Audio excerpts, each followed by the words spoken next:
المكتب التعاوني للدعوة والإرشاد وتوعية الجاليات بأبها. بسم الله الرحمن الرحيم. الحمد لله والصلاة والسلام على أتمان الأكملان على خير خلقه محمد بن عبد الله وعلى آله وأصحابه أجمعين وبعد. Assalamu alaikum warahmatullahi wabarakatuh.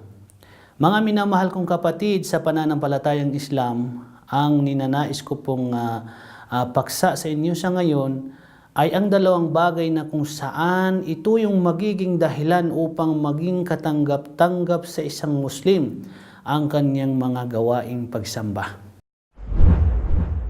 Una, mga minamahal kong kapatid, ay yung tinatawag na al-ikhlas. Ibig sabihin, ang pagiging sinseridad o taos-puso sa ating mga gawaing pagsamba.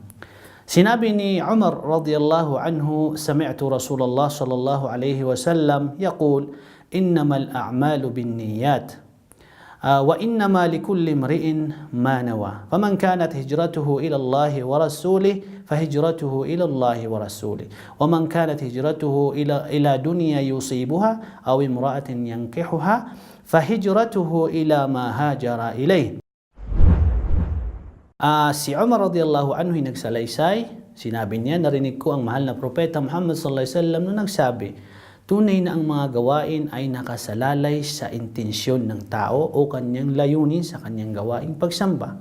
Wa innama likulli imri'in ma nawa, matatamo ng isang tao o bawat tao gumagawa ng pagsamba ang gantimpala ng kanyang gawain ayon sa kanyang nilalayon. So yan ang ibig sabihin ng hadith na sinabi ni Umar, sinalaysay ni Umar patungkol kay Propeta Muhammad sallallahu alayhi wasallam.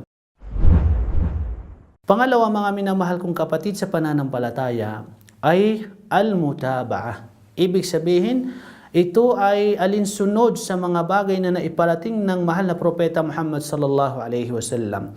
Dapat ito ay naayon sa naiparating ng mahal na propeta Muhammad sallallahu alaihi wasallam.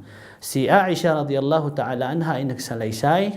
Sabi niya, sami'tu Rasulullah sallallahu alaihi wasallam, man amila amalan laysa alayhi amruna fahuwa rad. Wa fi riwayah, man ahdatha fi amrina hadha ma laysa minhu fahuwa raddun.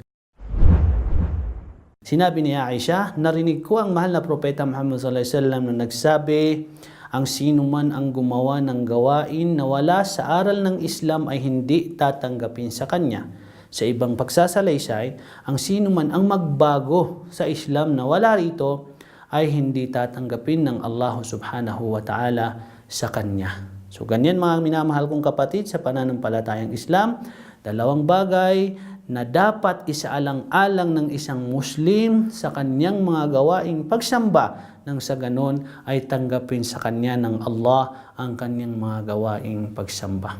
So hanggang dito na lamang mga minamahal kong kapatid sa pananampalatayang Islam. Nawa ay nakapulot tayo ng konting aral sa kung anuman ang ating naging diskusyon sa ngayon. Assalamu alaikum warahmatullahi wabarakatuh. ونحمل هم هذه الجاليات بآيات الكتاب البينات بها كم أبصروا سبل النجاة فضجوا بالشهادة ناطقين